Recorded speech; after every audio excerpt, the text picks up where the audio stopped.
Hi hello నమస్తే నేను మీ భావన వెల్కమ్ టు మనం టీవీ. పోసాని కృష్ణమురళి అరెస్ట్ విషయంలో నిన్న ఎంక్వైరీలో నేను ఇలా తిట్టడానికి గల కారణం సజ్జల రామకృష్ణారెడ్డి, సజ్జల భార్గవ్ అంటూ ఇద్దరు పేర్లు బయటకు తీసుకొచ్చారు పోసాని కృష్ణమురళి గారు. మరి ఇదే విషయంపై మాట్లాడడానికి మనతో పాటు ఉన్నారు సీనియర్ జర్నలిస్ట్ కట్టా కార్తిక్ గారు. సార్ నమస్తే సార్. నమస్తే భావన. అరెస్ట్ తర్వాత అసలు వీళ్ళిద్దరి పేర్లు బయట పెట్టడాన్ని ఎలా చూడొచ్చు అంటారు? అసలు తిట్టడానికి గల కారణాలు వీరిద్దరే అని కూడా చెప్పడం తెలుస్తుంది. సో దీన్ని ఎలా చూడొచ్చు అంటారు?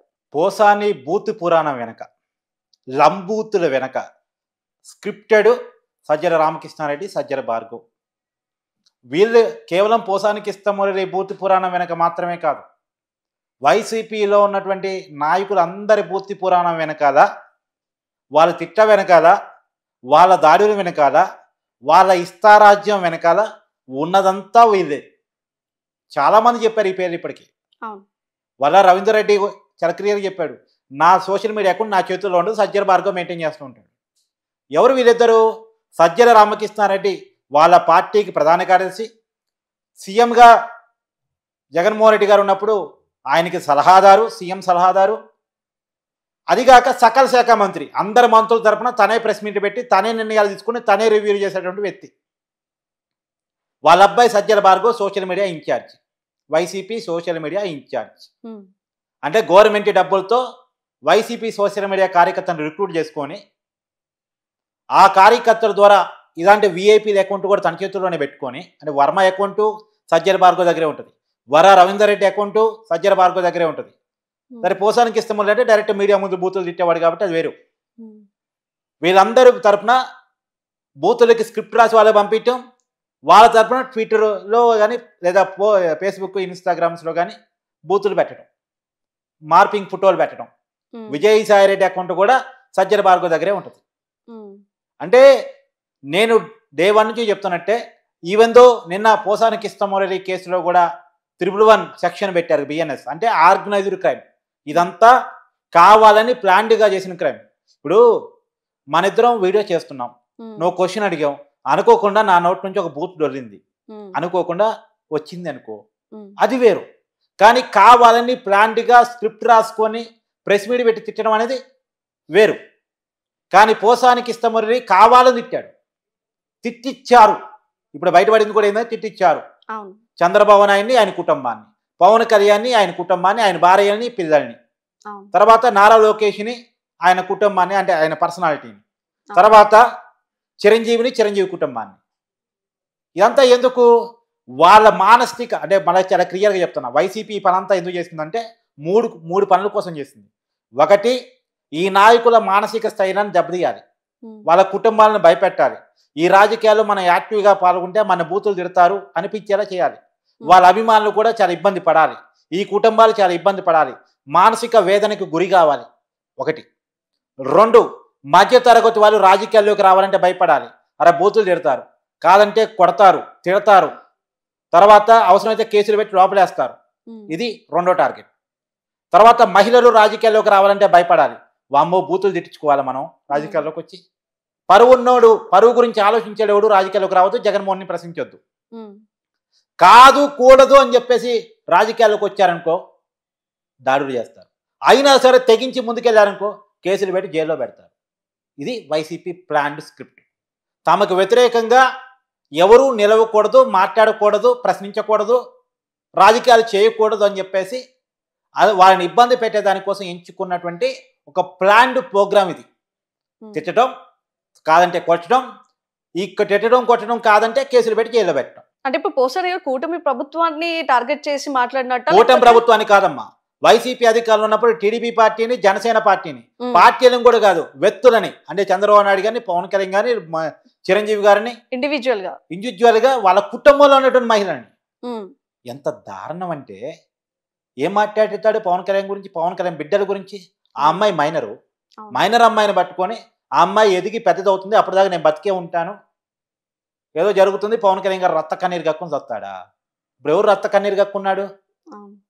పోసాని కృష్ణమురళి కదా. మళ్ళీ పైగా ఏమంటారు, వీళ్ళని అరెస్ట్ చేస్తే అక్రమ కేసులు పెట్టి అరెస్ట్ చేస్తున్నారు అంటారు. అంటే మీరు గిచ్చించుకోవాలని సినిమా డైలాగ్ ఉంటుంది పోకిరిలో, అలా వీళ్ళు తిరిగితే తిట్టించుకోవాలి, కొడితే కొట్టించుకోవాలి, తంతే దండించుకోవాలి, వీళ్ళు ఏం చేసినా పడాలి. మరి వీళ్ళ మీద కేసులు పెట్టొద్దా? వీళ్ళని అరెస్టులు చేయొద్దా? వీళ్ళని జైల్లో పెట్టొద్దా? వీళ్ళు శుద్ధ పూసలా? ఇలా ఎందుకు భయపడి రాజకీయ సన్యాసం తీసుకున్నాడు పోసాని కృష్ణమురళి? తను తిట్టు తప్పు అని తనకే అర్థమైంది కాబట్టి. మళ్ళా ఇలాంటి వాళ్ళని అరెస్ట్ చేయకపోతే ఇలాంటి వాళ్ళు పెరిగిపోతారు. ఇలా పోసాని కృష్ణమురళి కేవలం బూతులు తిట్టినందుకు ఫిలిం డెవలప్మెంట్ కార్పొరేషన్ చైర్మన్ ఇచ్చాడు జగన్మోహన్ రెడ్డి. చంద్రబాబు నాయుడు బూతులు తిట్టినందుకు కొడానానికి మంత్రి పదవి ఇచ్చాడు జగన్మోహన్ రెడ్డి.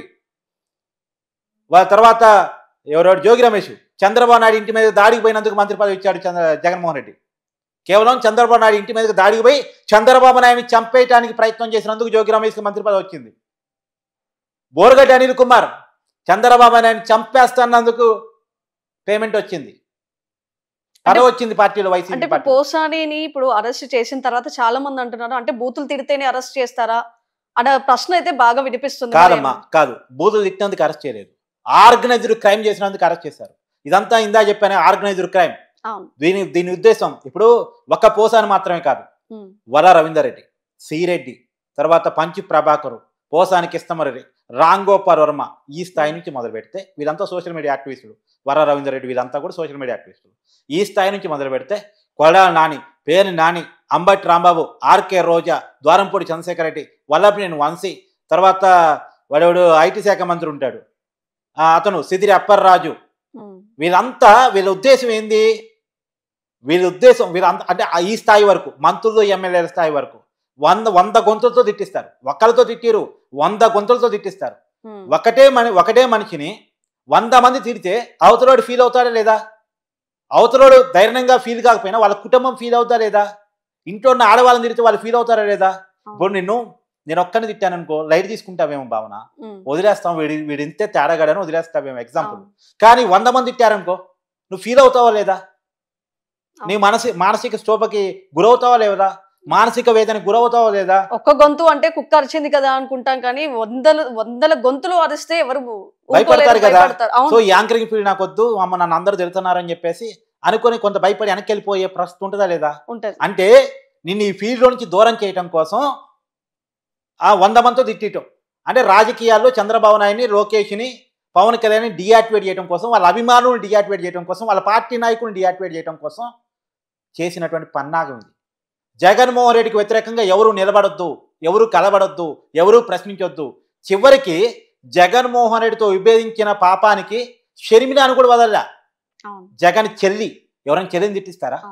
చెల్లిని కూడా తిట్టించాడు, తల్లిని కూడా తిట్టించాడు, తల్లి క్యారెక్టర్ని తిట్టించాడు. ఇప్పుడు షర్మిల ఎవడికి పుట్టిందంటే ఎవరిని అవమానించినట్టు ఇది? విజయమ్మని కాదా? విజయమ్మ జగన్మోహన్ రెడ్డి తల్లి కాదా? తల్లిని ఎవరైనా తిరిగితే ఊరుకుంటాడా? నీ తల్లిని తిరిగితే ఊరుకుంటావా? చెప్పు తీసుకుందాంతావు, అవునా కదా? అందుకనే పవన్ కళ్యాణ్ చెప్పు చూపించాడు. మళ్ళా చెప్పు చూపించడాన్ని అంబటి రాంబాబు ప్రశ్నిస్తున్నాడు. చెప్పి చూపించేలా చేసుకుంటే అంబటి రాంబాబు లేదా వైసీపీ పార్టీ. కార్తిక్ గారు, ఇక్కడ పోసాని ఇప్పుడు అండ్ పవన్ కళ్యాణ్ గారు కూడా కలిసి నటించారు ఒక సినిమాలో, అత్తారింటి దారేది సినిమాలో. మరి అప్పటికే వివాదాలు స్టార్ట్ అయ్యాయి అంటారా? దాని తర్వాత ఏమన్నా వచ్చాయంటే పోసాని కృష్ణమురళి అనే వ్యక్తిని మాత్రమే నేను టార్గెట్ చేయదలుచుకోలేదు. వీళ్ళందరినీ ఎవరెవరైతే డబ్బుకు లొంగుతారో, ఎవరెవరైతే పదవులకి లొంగుతారో వాళ్ళందరినీ తమ చుట్టూ చేర్చుకొని, ఇప్పుడు గోరంట్ల మాధవ్తో సహా వీళ్ళందరినీ చేర్చుకొని, ఎవరైతే తొత్తురు బ్యాచ్ ఉంటారు కదా, ఇప్పుకోవడానికి కూడా రెడీ అయ్యే బ్యాచ్ ఉంటారు కదా, బూతులు మాట్లాడడానికి సిగ్గుపడని బ్యాచ్ ఉంటారు కదా, పరువు, సిగ్గు, లజ్జ ఇవన్నీ ఆలోచించిన బ్యాచ్ ఉంటారు కదా, వాళ్ళందరినీ ఒక కాడికి చేర్చుకొని ఆ టీముని పెట్టుకొని ఈ పనంతా చేపించారు వైసీపీ నాయకులు. ఆ టీం ద్వారా ఈ పనం చేపించారు. బూతులు తిట్టమంటే అంత ఈజీ కాదు, ఎవరు పడితే వాళ్ళు తిట్టరు. ఇప్పుడు నువ్వు తిట్టమ్మా లైవ్లో కెమెరా ముందంటే తిట్టలేవు, అయ్యే పని కాదు. మనం కూడా తిట్టలేము. నేను అంటున్నాను, జగన్మోహన్ రెడ్డి గారిని పట్టాభి అనేటువంటి ఒక టీడీపీ లీడర్ బోసడీకి అన్న పదానికి జగన్మోహన్ రెడ్డి గారు చాలా హట్టాయి, వైసీపీ నాయకులు చాలా హట్టాయి, వాళ్ళు మనోభావాలు హట్టాయి. పట్టాభిని తలుపులు బాగా కొట్టి మరీ అరెస్ట్ చేశారు. అరెస్ట్ చేయడం కాదు, చాలా ఇబ్బంది పెట్టే ప్రయత్నం చేశారు. మరి ఒక చిన్న పదానికే నీకు అట్ట అనిపించింది. చంద్రబాబు నాయుడు గారు భార్యని తిట్టారు, జగన్మోహన్ రెడ్డి గారు తల్లి వరుస అయింది, అంటే వయసు రీత్యా తల్లి వరుస అయింది, అలాంటి వ్యక్తిని తిట్టించారు. తర్వాత పవన్ కళ్యాణ్ గారి చిన్న కూతురు పాపం మైనర్లు, రాజకీయాలు అంటే వాళ్ళకి తెలియకపోవచ్చు, వాళ్ళని తిట్టించారు. వాంటెడ్లీ ప్రెస్ మీట్ పెట్టి మరి వాంటెడ్లీ స్క్రిప్టెడ్, పేమెంటెడ్, ఇది స్క్రిప్టెడ్ అండ్ పేమెంటెడ్. మరి ఆ గొంతు ఇప్పుడు రావట్లేదే, అంటే అధికారంలో ఉన్నప్పుడు ఇప్పటికీ వాళ్ళ యావ తగ్గలేదు, వాళ్ళ భాష కొంత కంట్రోల్ అయింది. ఎందుకంటే కేసులు పెడుతున్నారు, అరెస్ట్ చేస్తున్నారు, జైల్లో పెడుతున్నారు, కొంత భయపడుతున్నారు కాబట్టి కొంత కంట్రోల్ అయింది. కానీ రెండోది జనం చీ అని ఊసారు కాబట్టి కొంత ఉంది. కానీ ఇప్పటికీ వాళ్ళ బలుపు తగ్గలేదు, అధికారం మతం తగ్గలేదు. ఇప్పటికీ వాళ్ళ మాటల్లో ఏదో మేమేం తప్పు చేసామన్న రియలైజేషన్ కనపట్లే. 151 సీట్లు 11 సీట్లు పడిపోయినా సరే తప్పు చేసామన్నది కనపట్లే. ఇప్పుడు ఎగ్జాంపుల్, ఓటమి ఎవరికైనా వస్తుంది ప్రజాస్వామ్యంలో భావన. ఓడిపోవటం కామన్, అది అన్ని రాజకీయ పార్టీలు ఓడిపోయాయి. గతంలో టీడీపీ పార్టీ కూడా 2019 ఎన్నికల్లో దారుణంగా ఓడిపోయింది, కానీ రివోక్ కాగలిగింది ప్రజా పోరాటాలతోటి. అలా ప్రయత్నం చేసుకోవాలి ప్రజా పోరాటాలతోటి, కానీ జరిగిన తప్పు నుంచి రియలైజ్ కావాలిగా. చేసిన తప్పులు రిపీట్ కాకుండా చేసుకోవాలి కదా. ఒక రాజకీయ నాయకుల లక్షణం, రాజకీయ పార్టీ లక్షణం ఏంటి? ఒక తప్పు జరిగితే ఆ తప్పు వల్ల పనిష్మెంట్ ప్రజలు ఇచ్చినప్పుడు ఎందుకు ఇచ్చారో రివ్యూ చేసుకొని అది రివర్స్గా రిపీట్ కాకుండా చూసుకోవాలి. కానీ ఇప్పటికీ అదే తప్పు వైసీపీలో జరుగుతుంది. అదే సజ్జల రామకృష్ణారెడ్డి గారు ఇప్పటికీ వైసీపీలో చాలా క్రియాశీల పాత్ర పోషిస్తున్నారు. అర్జెంటుగా సజ్జల రామకృష్ణారెడ్డిని, అర్జెంటుగా సజ్జల భార్గవ్ని, అర్జెంటుగా వీరిద్దరికీ ఉన్నటువంటి అధినాయకుడైనటువంటి జగన్మోహన్ రెడ్డి గారిని అరెస్ట్ చేసి జైల్లో పెట్టాలని ఆంధ్రప్రదేశ్ ప్రజానీకం చాలా బలంగా డిమాండ్ చేస్తోంది. ఎందుకంటే ఆడపిల్లలను కూడా వదిలిపెట్టకుండా ఇబ్బంది పెట్టారు కాబట్టి. ఇప్పుడు ముంబైలో ఒక హీరోయిన్, ముంబైలో ఉంటుంది జత్వాని అనేటువంటి ఒక హీరోయిన్. ఆ అమ్మాయి ఎవరి మీదో కేసు పెట్టింది. జిందాల్ అనేటువంటి ఒక వ్యాపారవేత్త మీద కేసు పెట్టింది. నన్ను వేధిస్తున్నాడు, నన్ను ఇబ్బంది పెడుతున్నాడు అని పెట్టింది. ఆ కేసు జిందాల్ అనే వ్యక్తి జగన్మోహన్ రెడ్డి స్నేహితుడు. జగన్మోహన్ రెడ్డి ఫోన్ చేసి నా మీద పలానా అమ్మాయి కేసు పెట్టిందని బాధపడ్డాడు. నీ మీద కేసు పెడితే నేను ఎందుకు కూకుంటా, నువ్వు వచ్చి కడపలో ఒక పెట్టుబడి పెట్టేసి నేను ఆ అమ్మాయిని పిలిపించి ఆంధ్రప్రదేశ్లో ఒక ఫేక్ కేసు పెట్టేసి జైల్లో పెట్టేస్తా అని. అసలు ఆ అమ్మాయికి ఆంధ్రప్రదేశ్కి పెద్ద సంబంధం లేకపోయినా ఇక్కడ కుక్కల విద్యాసాగర్ అనేటువంటి ఒక వ్యక్తిని పట్టుకొని అతను ఒక ఫేక్ కేసు పెడతాడు. ఆ ఫేక్ కేసుని పట్టుకొని అసలు కేసు పెట్టక ముందే ముంబై వెళ్తారు. ఎవరైనా ఇప్పుడు నువ్వు ఎప్పుడైనా ఎవరి మీద కేసు పెట్టారనుకో, కేసు పెట్టిన తర్వాత పోలీసులు రియాక్ట్ అవుతారా? కేసు పెట్టక ముందే కలగని భావన వస్తుంది, స్టేషన్లోకి వస్తుంది, కేసు పెట్టింది అని ముందే రియాక్ట్ అయ్యి పట్టుకొస్తారా? ఒక సినిమాలో చూసినట్టుంది ఇదంతా. ఆ కుక్కర విద్యాసాగర్ ఏమో ఉదయం తెల్లారుజామున 6:30కి పోయి కేసు పెట్టేస్తాడు. ముందు రోజే ఫ్లైట్ టికెట్ బుక్ అవుతాయి ముంబైకి పోలీసులు వెళ్ళడానికి. ముందు రోజే బుక్ అయిపోతాయి. అంటే పొద్దునే కుక్కల విద్యాసాగర్ అని వచ్చి మన స్టేషన్కి వచ్చి కేసు పెడతారని ముందే పోలీసులు కలొచ్చేసి టికెట్ బుక్ చేసుకుంటారు. అతను కేసు పెట్టినటువంటి 2 గంటల్లోనే ఫ్లైట్ ఎక్కేస్తారు. ఫ్లైట్ ఎక్కేసి వచ్చి ఆ ముంబై హీరోయిన్ పట్టుకొని వచ్చి ఇక్కడ జైల్లో పెట్టేసి వాళ్ళ అమ్మని తండ్రిని కూడా పిలిపించేసి ఇక్కడ వాళ్ళని కూడా బెదిరించేసి మళ్ళీ వాళ్ళ పాపం వాళ్ళు ఈ అమ్మాయి ఏమో actress, doctor, well educated, modelling ఫీల్డ్లో కూడా ఉంది ఈ అమ్మాయి, అంటే మల్టీ టాలెంటెడ్. వాళ్ళ మదర్ మళ్ళీ ఆర్బీఐ మేనేజర్గా స్థాయిలో పనిచేసి రిటైర్డ్ అయిపోయింది. అంటే central government employee, RBI employee.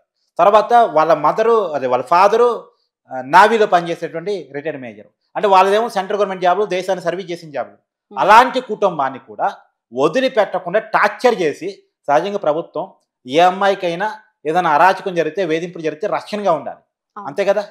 కానీ ప్రభుత్వమే ఒక అమ్మాయిని వేధిస్తే, పోలీసులే ఒక అమ్మాయిని టార్చర్ చేస్తే ఇక్కడ నువ్వు విన్నావా? ఇది సహజంగా నీకు ఏదైనా కష్టం వస్తే పోలీసులు చెప్పుకుంటావు, పోలీసులు వినకపోతే ప్రభుత్వంతో చెప్పుకుంటావు. కానీ ప్రభుత్వం పోలీసులు కలిసి ఒక అమ్మాయిని వేధిస్తే ఎట్లా ఉంటుంది? జత్వాని కేసులో జరిగింది. అది జగన్మోహన్ రెడ్డి గారి ప్రభుత్వం ఆ రకంగా వేధించింది. ఎవరికీ రక్షణ లేదు. 60 ఏళ్ల ముసలావిని కూడా రాత్రిపూట దేశపై సెషన్లో పెట్టి వేధించారు. అందుకని ఇది ఒక ఆర్గనైజ్డ్ క్రైము. బూతులు తిట్టినందుకు అరెస్ట్ చేయలేదు. ఇలాంటి ఆర్గనైజ్డ్ క్రైమ్లో పాల్గొన్న వాళ్ళందరినీ కూడా ఒక్కొక్కరికి అరెస్ట్ చేస్తున్నారు, అరెస్ట్ చేస్తారని నేను భావిస్తున్నాను. ఇలాంటి వాళ్ళ మీద నాన్ బెయిలబుల్ సెక్షన్స్ పెట్టాలి. రేపొద్దు ఇలాంటి రాజకీయం చేయడానికి అందరూ భయపడేటట్టు ఉండాలి. థ్యాంక్ యూ కార్తిక్ గారు. Thank you.